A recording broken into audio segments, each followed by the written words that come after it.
नमस्कार, मी प्रसाद. VCN न्यूजच्या मराठी बातमीपत्रात सगळ्यांचं स्वागत. बातम्यांना सुरुवात करण्यापूर्वी पाहूयात आजच्या ठळक घडामोडी. पोलीस आयुक्तांनी घेतली कोचिंग क्लासेस संचालकांची बैठक. कोचिंग क्लासेसच्या परिसरात सीसीटीव्ही लावण्याचे दिले आदेश. पांढरकवडा नगर परिषद निवडणुकीत प्रहार जनशक्तीचा दणदणीत विजय.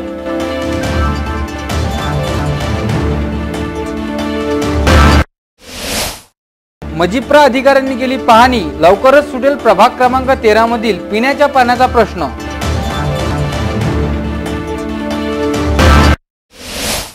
तर ह्या होत्या आजच्या ठळक घडामोडी. आता बातम्या बघूयात विस्तारित स्वरूपात. वळूयात पहिल्या बातमीकडे. शहरातील श्यामचौक परिसरातील बँक ऑफ बडोद्याच्या खातेदाराच्या खात्यांमधून तब्बल 50,000 रुपये रक्कम काढल्या गेल्याचा प्रकार पुढे आला आहे. यामध्ये कोतवाली पोलिसांनी अज्ञात आरोपी विरोधात गुन्हा दाखल केला आहे. शहरात SBI बँकेच्या खात्यातून रक्कम काढल्याची बातमी ताजी असताना दुसरीकडे आता बडोदा बँकेच्या खातेदार आर्जुमंद बानो अब्दुल वहाब राहणार पॅराडाईज कॉलनी यांच्या खात्यातून चोरट्याने तब्बल 50,047 रुपये इतकी रक्कम लंपास केल्याची माहिती पुढे आली आहे. दिनांक 9 डिसेंबर रोजी आर्जुमंद बानो अब्दुल वहाब खान यांच्या मोबाईलवर रात्री 11:16 ते 11:55 या 45 मिनिटाच्या कालावधीत सर्वच रक्कम विड्रॉल झाल्याची माहिती त्यांना मोबाईलवर मिळाली. यावरून आर्जुमंद बानो यांनी नातेवाईकांच्या मदतीसह त्यांचे ATM ब्लॉक केले व दुसऱ्या दिवशी बँक गाठून त्यांनी पासबुक प्रिंट केले. तेव्हा घडलेला सगळा प्रकार त्यांच्या लक्षात आला.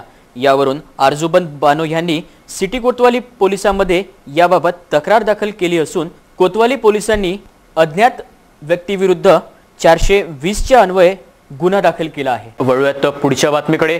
पांढरकवडा नगर परिषदेच्या निवडणुकीमध्ये आमदार बच्चू कडू यांचा करिश्मा पाहायला मिळाला. झालेल्या निवडणुकीमध्ये प्रहार जनशक्ती पक्षाने 19 जागांपैकी 14 जागांवर आपला विजय मिळवला आहे. पांढरकवडा नगर परिषद निवडणुकीत प्रहार जनशक्ती पक्षाला एकतर्फी विजय मिळवण्यात यश आलं आहे. सत्ताधारी तसेच प्रस्थापितांवर जोरदार प्रहार करत या पक्षाने नगराध्यक्षासह 19 पैकी 14 जागांवर आपला विजय मिळवला. तसेच दिग्गज नेत्यांना पराभवाचा धक्का दिला. विशेष म्हणजे आमदार बच्चू कडू यांनी स्वतःच्या जिल्ह्याबाहेरील निवडणुकीत प्रथमच घवघवीत यश प्राप्त केले असून यावेळी सर्वच प्रहारच्या कार्यकर्त्यांनी एकच जल्लोष केला. खरं तर तुमचा असा जिव्हाळा असं जर सहकार्य राहिलं तर मतपेटीत फक्त मत नारळाचेच भेटणार, बाकीचे भेटणार नाही. आणि एकदा जर प्रहार निवडून तर येणारच. मी मागे सांगितलं, मोदीचा आज जरी आला तर आम्हाला कोणी पराजय करू शकत नाही. जो गणपती आहे मित्र, एकदा ती निवडणूक तुम्ही जर आमच्या हाती दिली तर काम करण्याची पद्धत कशी असतं. सामान्य माणसं खऱ्या अर्थानं आमच्यासाठी राजा आहे, तुम्हीच आमच्यासाठी नेते आहे. मित्र, ज्या पद्धतीनं आम्ही अचलपूरला काम केलं, थोडं शांत बसा. एक राहू द्या, आता बसू नका. रोदेश आता जसं आहे तसं राहू द्या. अरे आपण उद्या आलो ते पण उद्याच पाहिजे. आता कोणाला डिस्टर्ब करू नका, कारण त्यांच्या विचाराने झालं पाहिजे. मला वाटतं एवढा जिव्हाळा, एवढा प्रेम आपण बच्चू कडूसाठी लावताय. मी पाहतो येताना एक अपंग बांधव आला, त्याला चलता येत नव्हता आणि गळ्यात हार टाकला. मित्र, अवघ्या महाराष्ट्रामध्ये नाही, हिंदुस्थानामध्ये ज्याला 2 पाय नाही, हावर ज्या आमच्या अंध बांधावर कोणी लक्ष देत नव्हतं, सक्का भाऊ सुद्धा पाहत नव्हता, तिथे बच्चू कडू जाऊन पाहिला आणि 1200 कोटी रुपये सरकारने खर्च करायला लावले. कारण आपण ते कुठल्या जातीच्या आहे, धर्माच्या आहे, पंथाच्या आहे, कुठल्या पक्षाच्या आहे हे आम्हाला माहित नाही. पण त्यांची घरावी 70 वर्षामध्ये जर आम्हाला घर भेटत नसाल तर आम्ही सांगतोय दाव्यानं, जर आमचं घर नाही तर मंत्र्याचं पण घर राहणार नाही. उगाच काय बच्चू कडू आमदार होत नाही भाऊ, लक्षात घ्या. हे सर्वसामान्यांचे काम. मी नायक पिक्चर पाहिला होता, एक दिवसाचा मुख्यमंत्री. मी तहसीलदाराला सांगितलं आपल्याला असंच करावं लागते. सोने बच्चे होते पिक्चर आहे, काही दाखवते. आणि घायल काय करता, गदर पिक्चर मध्ये सनी देओलना हापशी पडली म्हणे. मिळालं त्यांना हापशी पडली, आपण दंड तर तोडू सहाले. आम्ही पाहतोय का हे सगळं करत असताना आम्ही तहसीलदाराला बसवलं, सगळ्या लोकांना अधिकाऱ्यांना घरी बोलावलंय, म्हणजे सगळ्या गावागावात घेऊन गेलोय. तहसीलदार बीडीओ सगळे आता स्टेज होता. मित्र काय झालं लक्षात घ्या, कसं काम कसं केलं जातं. मी आमदार व्हायच्या अगोदर फक्त 250 लोकांना श्रावणबाळ संजय गांधी भेटायचं, आणि बच्चू कडू आमदार झाल्यानंतर 35,000 लोकांना संजय गांधी श्रावणबाळ भेटलं. कामाची पद्धत आहे. हिने मागे सांगितलं होतं उद्या पांढरकवड्यात सत्ता येतं, आणि एखाद्याने खर्च जर 18 लाख 20 लाख 15 लाख जर ऑपरेशनचा सांगितला तर आम्ही दाव्यानं सांगतो त्याचं पुढे ऑपरेशन करण्याची जबाबदारी प्रहारची राहणार आहे. आम्ही काम देतोय तुम्हाला, तुमच्या कामातून आम्ही पाहतो का तुमचं एक मत हजारो लोकांच्या कामात येऊ शकतं. तुमच्या एका मतामुळे हजारो लोकांचं प्राण वाचू शकतं. तुमच्या एका मतामुळे जाणणारे घरकुलाचे काम आहे ते पूर्ण होऊ शकतं. अनेक गरीबाला फायदा होऊ शकतं. आणि म्हणून तुमचं एक मत हे महत्वाचं आहे, ते आमच्यासाठी नाही, यांच्यासाठी नाही, तुमच्यासाठी मत मागायला आलोय. तुमच्यासाठी तुमचं मत पाहिजे आम्हाला, आमच्यासाठी मत मागायला आलो नाही आहे. मला काही मंत्री व्हायचं नाही आहे आणि मुख्यमंत्री व्हायचं नाही आहे. एकटा बच्चू कडू काफी आहे, बगर मंत्र्याचा आणि बगर मुख्यमंत्र्याचा. यानंतर आणखी एक विशेष महत्त्वाची बातमी. शहरात कायदा व सुव्यवस्था अबाधित राहावा यासाठी पोलीस आयुक्त दत्तात्रय मंडलिक यांनी शहरातील सर्वच कोचिंग क्लासेस संचालकांची एक महत्त्वपूर्ण बैठक घेतली. शहरातील कायदा व सुव्यवस्था कायम राहावी यासाठी पोलीस आयुक्तालयात पोलीस आयुक्त दत्तात्रय मंडलिक यांच्याद्वारे जिल्ह्यातील सर्व कोचिंग संचालकांची एक बैठक घेण्यात आली. यामध्ये आपल्या क्लासेसमध्ये येणाऱ्या विद्यार्थ्यांची नोंद ठेवणे, परिसरात CCTV लावणे, तसेच क्लासेसच्या आवारात शहरातील सर्वच प्रमुख पोलीस स्टेशनचे फोन नंबरचे बॅनर्स लावणे अनिवार्य असल्याचे यावेळी त्यांनी सांगितले. हे मी अॅनालाइज केला त्याचा अभ्यास आणि त्याचे तो पुढे लक्षात आले. बरेचसे ट्युशन क्लासेस जे आहेत ते कंजेस्टेड एरिया, ज्या ठिकाणी पुरेपूर जागा पुरेशी जागा आहे असं नाहीये, ज्या ठिकाणी पार्किंगची जागा असायला पाहिजे. तर 100 मुलं एका वेळेला येत असतात तर मुलांची तुमचं जर प्लेस किंवा त्या इमारतीची जागा तुमची जर व्याप्ती असेल तर एक साधारण 10-20 फुटाची जागाची रुंदी आहे रोडवरची, तर त्या ठिकाणी 100 वाहन असतात. आणि मग काही क्लासेसच्या ठिकाणी आजूबाजूला गार्डन्स आहेत, बगीचे आहेत. इकडून क्लासेस सुटले का तिकडे घरी जाण्याऐवजी अगदी क्लासच्या ते गार्डन मध्ये जायचं, अर्धा एक तास टाइमपास करायचा, पुन्हा आपल्या घरी. आणि याचे इफेक्ट हे फार वेगळ्या प्रमाणे समाजामध्ये होत आहे. हा एक भाग झाला ट्युशनचा, बाकीचे तर फॅक्टर्स आहेत. मग आम्ही आज ट्युशन चालवतोय, ट्युशनचे मालक आहोत. आमच्याकडे 10-10, 15-15, 2-2, 4-4 शिक्षक लावले, टीचर आहे. तर ओरिजिनल जो मालक आहे त्याची जबाबदारी काय आहे? मग आम्ही समाजाची जबाबदारी म्हणून आम्ही पाहतो फक्त यामध्ये आम्हाला पैसा कमवणं हे आमचं एक टार्गेट आहे. ट्युशन क्लासेस चालवताना आम्हाला जगाची घेणं देणं नाहीये. आम्हाला फक्त आम्ही किती कमर्शियल उत्पन्न बनवतोय, आम्हाला महिन्यातून किती पगार मिळतो किंवा मालकाला ओरिजिनल याला किती मिळतो आणि काय चाललं याच्याशी आमचं मतलब आहे. आम्हाला कुठल्या घेणं देणं नाही. त्या रस्त्यावर 100 गाड्या लागल्या काय, 200 गाड्या काय, रस्ता आडवा झाला काय आणि रस्त्याची ट्रॅफिक सारी ब्लॉक झाली काय, पार्किंगच्या वेळेला किंवा इतर वेळेला मुलं सुटतात त्यावेळेला रस्ता अडवला जातो काय, आणि मुला मुलींची गाड्या शेजारीच असतात त्यामध्ये धक्काबुक्की होते काय, छेडछाड होते काय, शिवीगाळ होते काय, आणखी टीजिंग होतं काय, याच्याबद्दल आम्ही कधी त्याच्याशी घेणं देणं नाही. आणि वस्तुस्थिती आहे मलाही म्हणायला पडत असेल, आम्ही त्याची पोलिसही विचारत नाही, कोणी नागरिकही विचारत नाही. नागरिक विचारतील, पुढारी विचारतील, फक्त पोलिसच विचारतील. तिथं ट्रॅफिक जॅम होतंय, हे होतंय, ते होतं, पोलीस काय करतात तुमचं बघा नाही. तुम्हाला तरी विचारणार नाही का, तुम्ही ऑर्डर असता त्यांची डायरेक्ट इंडायरेक्ट. हा प्रॉब्लेम या ठिकाणी समाजामध्ये येतो की तुमची किती जबाबदारी आहे याच्यामध्ये. पुढे बोलताना पोलीस आयुक्त म्हणाले की संचालकांनी आपल्या क्लासेस परिसरात व्यवस्थित पार्किंगची सुविधा करणं सुद्धा गरजेचं आहे. तसेच वरील सर्व सूचना व आदेश 20 डिसेंबरपर्यंत पूर्णत्वास न नेल्यास संबंधितांवर कारवाई करू असं त्यांनी यावेळी सांगितलं. पोलीसकडून केला जातो तो तुम्ही वैयक्तिक केला गेला. तुमच्या क्लासच्या बाहेर एक मोठा बोर्ड तयार करा.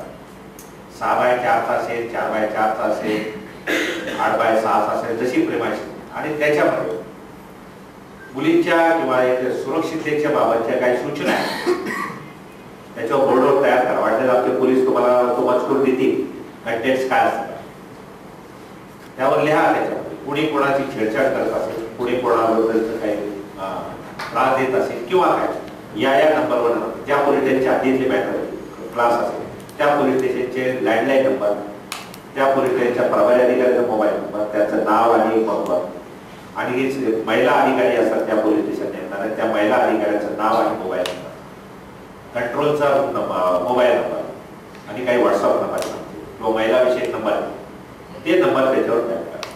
आणि तुमची संस्थेचं काय आणि तुमचा इन्चार्ज कोण असेल त्याचं नाव आणि तुमचा स्वतःचा मोबाईल नंबर, अशा रीतीने एक बोर्ड तयार करा आणि फ्रंटला एक विज्युअल आणि चांगला सर्वांना दिसेल अशा. पुण्यात आणखी एका महत्त्वाच्या बातमीकडे. अंबापेठ गौरक्षण प्रभागातील पिण्याच्या पाण्याचा प्रश्न लवकरच निकाली लागेल असं दिसतंय.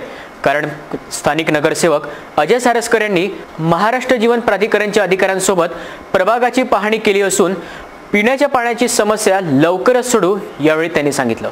शहरात सर्वत्र पिण्याच्या पाण्याची पाईपलाईन बदलवण्याचे कार्य महाराष्ट्र जीवन प्राधिकरणाच्या वतीने करण्यात येत आहे.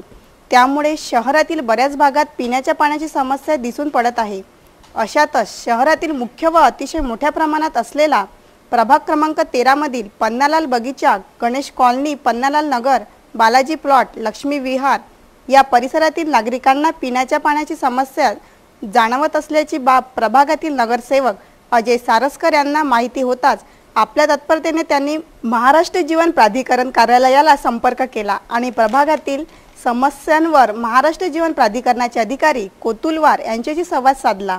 यावर महाराष्ट्र जीवन प्राधिकरणाचे कोतुलवार या प्रभाग क्रमांक 13 ची दिनांक 15 डिसेंबर रोजी पाहणी केली व सोबतच नागरिकांची पिण्याची पाण्याची समस्या जाणून घेतली. त्यावर ते म्हणाले, आज इथे मी पन्नालाल नगरात आहे, पन्नालाल बगीच्यामध्ये आलो. इथल्या काही तक्रारी होत्या, सारस्कर भाऊ माझ्याकडे आले होते, तर त्याची मी आज पाहणी केली.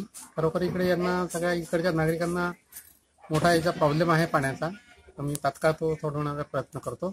या भागात आपल्याला नवीन लाईन टाकावं लागेल 110 मिलीमीटर डायमीटरची, ती टाकून मी यांचा प्रश्न लवकरात लवकर निकाली काढेल.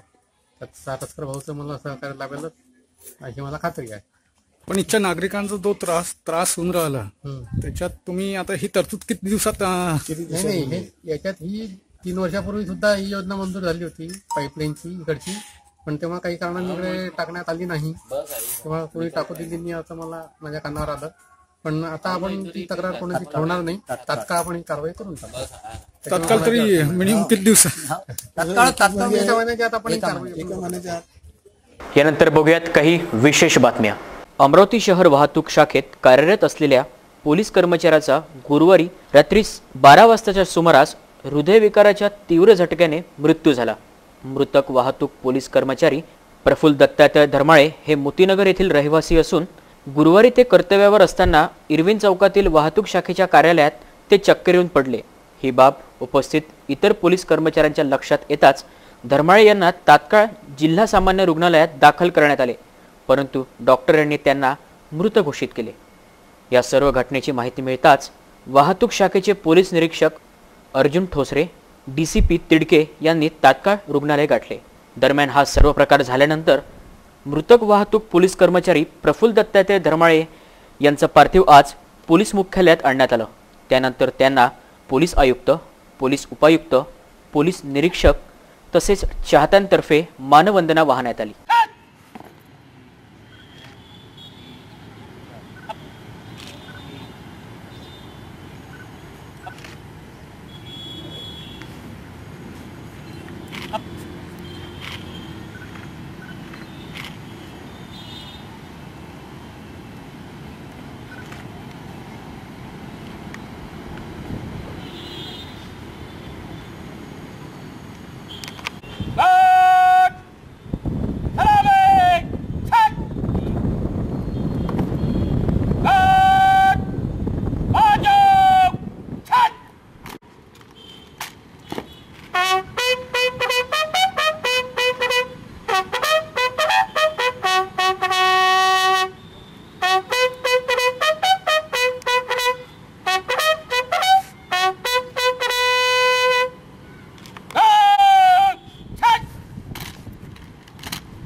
यावेळी एकीकडे या सर्व घटना होत असताना पोलिसांवरील होणारा अतिरिक्त ताण यावर सरकारनं लक्ष द्यावं अशी मागणी नागरिक करत आहेत. शहरातील मोहनलाल सामरा प्रायमरी स्कूलच्या लहान विद्यार्थ्यांनी अमरावतीचे पोलीस आयुक्त दत्तात्रय मंडलिक यांना भेट दिली. यावेळी छोट्या विद्यार्थ्यांनी पोलीस आयुक्तांची मुलाखत घेतली. Good afternoon, sir. We are from Mohanlal Samra Primary School for the short talk meeting. Sir, so with your kind permission, can we start the talk? Yes. Good afternoon, sir. Myself Sayuda. Sir, can you tell your name, please? My name Dr. Sir, myself Samiksha. Why you have selected this profession? I am selected for the public service. Do social work in society. Good afternoon, sir. Myself Kushi. Which exam you have given for this profession, sir? I have given exam of Ahmedabad Polytechnic. That's why I am here. Good afternoon, sir. My name is Anvesh. How do you feel when you get success in any case or you have solved it? I get more satisfaction in this service. Good afternoon. Good afternoon, sir. From how many years you are working in this field? Near about 29 years I am servicing this crime. Good afternoon, sir. Myself Shriyati. Who was your role model, sir? I am worse today than one won't become. Good afternoon, sir. Myself Putu. What is the meaning of FIR? First information report is the meaning of FIR. How will you manage law and order during Come here. मैंने आपको देना चाहिए तुमने दे दिया. सर्वपक्षीय नागरिकांद्वारे तहसील परिसरातील अवैध भाजीपाला बाजार हटवण्याबाबतचं एक निवेदन महानगरपालिका आयुक्त हेमंत पवार यांना देण्यात आलं. गांधी चौक ते अंबागेट हा परिसर सध्या रोड चालू असल्यामुळे कंप्लीट बंद आहे आणि अंबागेट आणि जवाहर गेटकडे जाणाऱ्या लोकांसाठी सबस्टिट्यूट रस्ता म्हणून एकच आहे. या अगोदरही शिवसेनेच्या माध्यमातून मी या ठिकाणचे जे अतिक्रमण आहे हटवण्याची विनंती आदरणीय आयुक्त आणि आदरणीय पोलीस आयुक्त यांना केलेली होती आणि त्यावेळेस त्यांनी केलं सुद्धा. तिथे 2 ट्रॅफिक पोलीससुद्धा लावले. साधारणतः महिनाभर हा प्रकार चालला, परंतु त्यानंतर ते पोलीस हटले आणि परत तिथं अतिक्रमण झालं आणि परत भाजीवाले आले. आमचा भाजीवाल्याशी काहीही दुश्मनी नाही. त्यांनी व्यापार करावा, त्यांचं पोट उदरनिर्वाह चालवावा, परंतु त्यासाठी अनैतिक प्रकार करू नये. त्या ठिकाणी त्या दिवशी जे एका मुलीची छेडखानी झाली ती अतिशय असंवैधानिक प्रकार आहे. त्यामुळे शहराची कायदा आणि सुव्यवस्था हे बिघडू शकते. यामध्ये दररोज दुपारी 2 वाजेपासून ते रात्री 11 वाजेपर्यंत भरणाऱ्या अवैध भाजी बाजारामुळे रहदारीस अडथळा निर्माण होत असून मागील काही दिवसात घडलेल्या विद्यार्थ्यांच्या छेडखानीवरून उद्भवलेल्या प्रसंगातून गंभीर कायदा व सुव्यवस्थेचा प्रश्न निर्माण होत असल्याचं या निवेदनात नमूद करण्यात आलं. तसेच या भाजी बाजार हटवण्याबाबत योग्य कारवाई न झाल्यास गंभीर आंदोलनाचा इशारा यावेळी देण्यात आला. यावेळी सुनील खराटे, दीपक दाबी, प्रवीणभाऊ हरमकर, गोविंदभाऊ दायमा, अविनाश चुटके, श्यामभाऊ शर्मा आदी सर्वपक्षीय नागरिक मोठ्या प्रमाणात उपस्थित होते.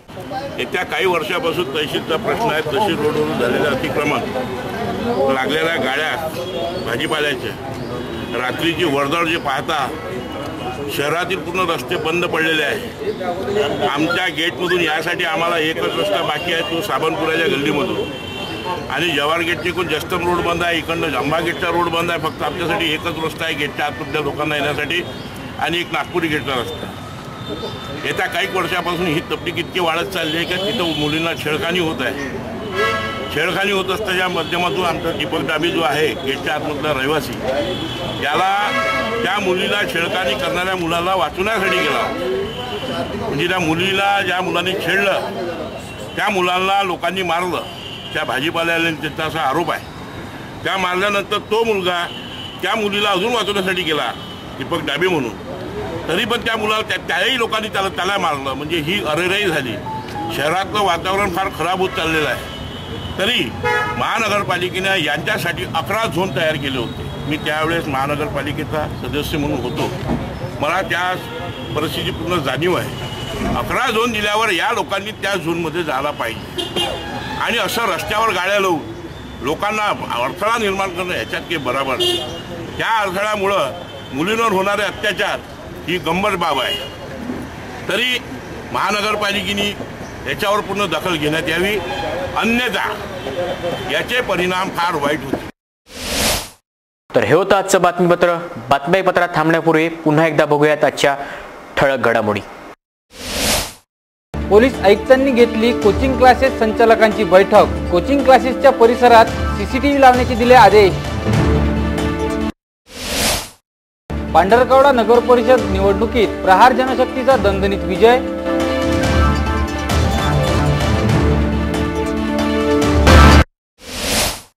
मजिप्रा अधिकाऱ्यांनी केली पाहणी. लवकरच सुटेल प्रभाग क्रमांक 13 मधील पिण्याच्या पाण्याचा प्रश्न.